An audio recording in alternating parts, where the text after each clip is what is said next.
Moonshine Jack. Howdy, Cal. You know, you've kind of come on the circuit here the last couple of years. When did you start shooting? About 8 years ago. 8 years ago it is, huh? Yep, made mostly the Texas shoots, and after I retired, I started getting out to more distant shoots. Okay, yeah, because I didn't really get to know you till a couple of years ago in Colorado or so. It was the first time you and I really... That was my first out of Texas shoot. Was it? Okay, yep. All right. Well, so, but now you started a club, you're Amarillo? Yes. And you got that up and going, and you got set up with gunslinger timers and stuff, and so we got a 6-lane range, do you? 6-lane. Wow. Okay. So you got this place at your house or something set up, or where? Right. I've got 5 acres out in the Mesquite, out in West Texas. So we took a piece that was mostly cleared already because we Texans hate to cut down trees. Yeah. And we built a 1,500 square foot steel building and put a wood floor in it. Okay. Got a little air conditioner and heater in it. Okay. And got some cosmetic stuff to do on the inside, but it's operational now. It's like the ultimate man cave for a gunfighter, isn't it? Having your own range. You would think so, but the first 2 members were me and the missus. Right. And then our first 3 regular members were 3 ladies. Okay. So we have a very strong female presence in the club. We do have 2 younger guys who shoot. Okay. But they work, so they not as regular. But the ladies twice a week, every week. And so you kind of outnumbered there for a little while, huh? The ladies were ganging up on you? Oh, absolutely. That's a nice thing to be. The game is rigged. You can't win. Why try? Well, exactly. So now you got into the top 20 at the World Championship last year. I did, and ain't that a wonderment, because I am one of the slowest guns in the West. You know, it's just amazing that you stand there and you shoot your shot. It's an arm length shot, much like an actual gunfighter in the Old West. I think nobody went around, any of the gunfighters, they were very deliberate men. That's why they lived. That was the greatest compliment that was ever paid to Wyatt Earp. Yes. That he was a deliberate man. Exactly. That's the term that they use. And I've read back through some of the old stuff that was written, and they didn't much have respect for people that would start just shooting rapid shots, trying to fan the gun or any of that. They said that those were the soon-to-be occupants of Boot Hill. And that generally was true. In fact, Wyatt Earp was one of the very few gunfighters that lived to an old age. Yes. And died of natural causes. Yes. And to my knowledge, he was never hit by a bullet. In all of his gunfights, including the one against Curly Bill Brocious at the creek, that famous one, he never got hit. His duster was full of holes, but he never got hit. Well, he was just a lucky guy, I guess. 2 of his brothers got it. Yes, Virgil lost an arm in Tombstone, and Morgan was shot in that pool hall. Yeah, and so it's just, I don't know, he was lucky and lived to tell about it, really. And when you're the last one that's still alive from an era, you can pretty much tell any story you want, I think. Well, that's true. If you're the only man standing, you write the history. Well, that's true, but he moved to Hollywood. In fact, I read a book one time about Wyatt Earp. It was called On the Trail of Wyatt Earp, and it followed him, what happened to him after Tombstone. And it's interesting because he went to Alaska. Yes, with Josie. He opened up a saloon up there called the Northern. He fancied himself as a miner, really. He loved to mine.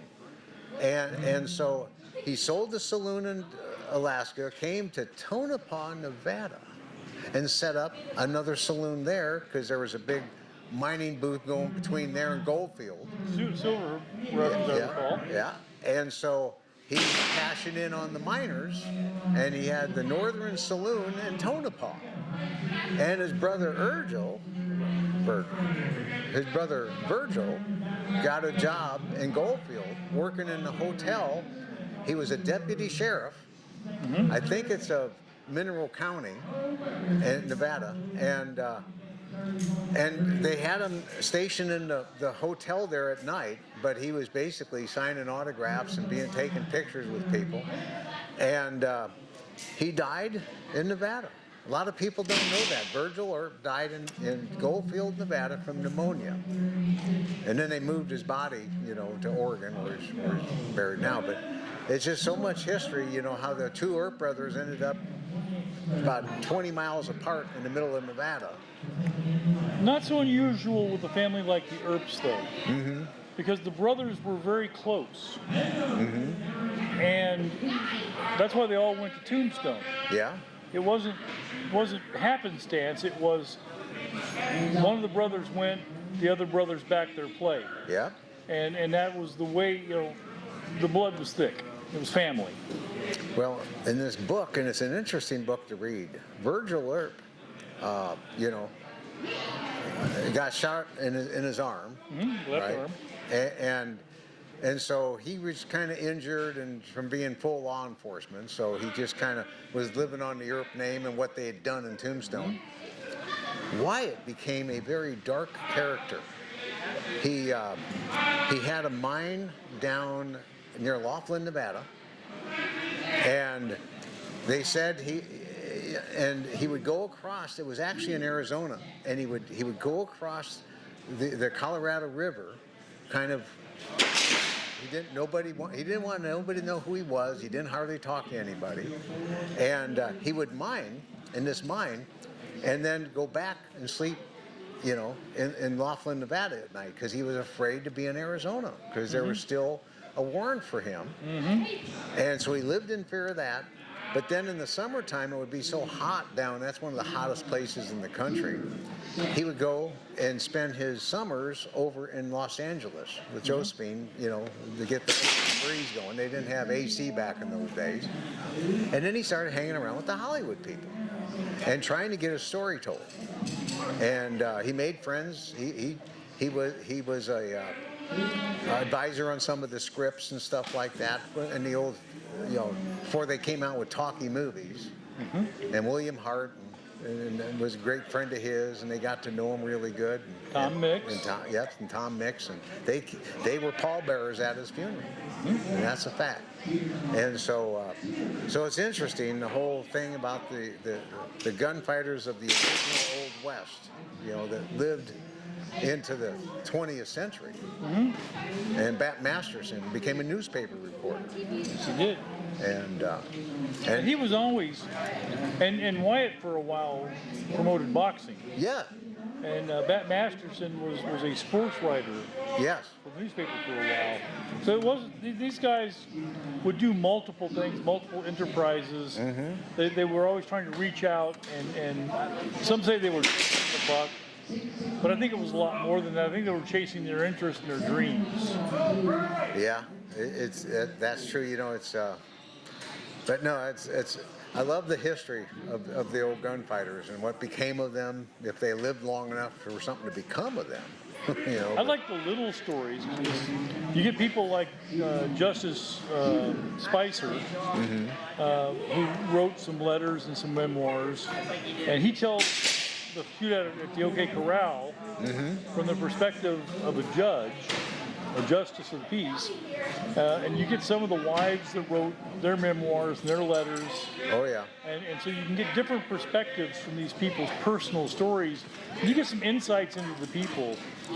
Wyatt was kind of melancholy his whole life, but really when he was in that shootout, it wasn't really much of a shootout because he shot a man out of the saddle. He was shooting back at him. But that was the first time he'd ever killed a man. And those around him said that kind of changed him, that he became even more retrospective after that. He wanted to hang his gun up and never use it again. Yeah. And he didn't envision going to Tombstone as a lawman, but the badges just seemed to follow him. Yeah. And the family. Well, yeah, it's just, I actually, when I left the University of Arizona, I actually lived in Tombstone for a while to study some of the history. I used to give tours at the Birdcage Theater. Oh, I love that place. I wish they would restore it to a theater, though, instead of a museum. I know, it's all a museum. It has been for many years, of course, and they sell tickets for tours, and I gave some of them. And an interesting place. It was it's the last of the original buildings of Tombstone, actually. It is. the whole thing burned down around it a couple of times, and that's the last that's the only building that's truly original in Tombstone. Yes. I love the mining shaft that's down in the basement. Oh yeah. And they were sort of mining on the side, on the sly. Oh, they all did it back. Oh yeah. Well, anyway, my friend, it's a pleasure talking to you. And always, Cal. keep shooting. Now, you're going to get your draw down to a half a second or so, right? Well, I'm working on that, but I don't want to sacrifice too much accuracy to it. I have gotten it down to 525, Okay. but I can't do that with the 80% accuracy that I need. Yeah. And so I'm going to keep working on it. It's a process. What did Wyatt Earp say? Fast is fine, but accuracy is final. And in a gunfight, you must take your time in a hurry. That's right. That was his two most famous quotes. I have those up on placards under his picture in my clubhouse. Absolutely. And it applies to Cowboy Fast Draw. This sport is based upon those thoughts. Fast Right is fine. You got to be fast. You got to be accurate too. Oh, that's right. I haven't had to reload this weekend. Anybody shooting against me only gets 5 shots. I impose a 5-shot limit. That's why you're a dangerous man. Anyway, pleasure Thanks, Country speaking. Cal. Take care.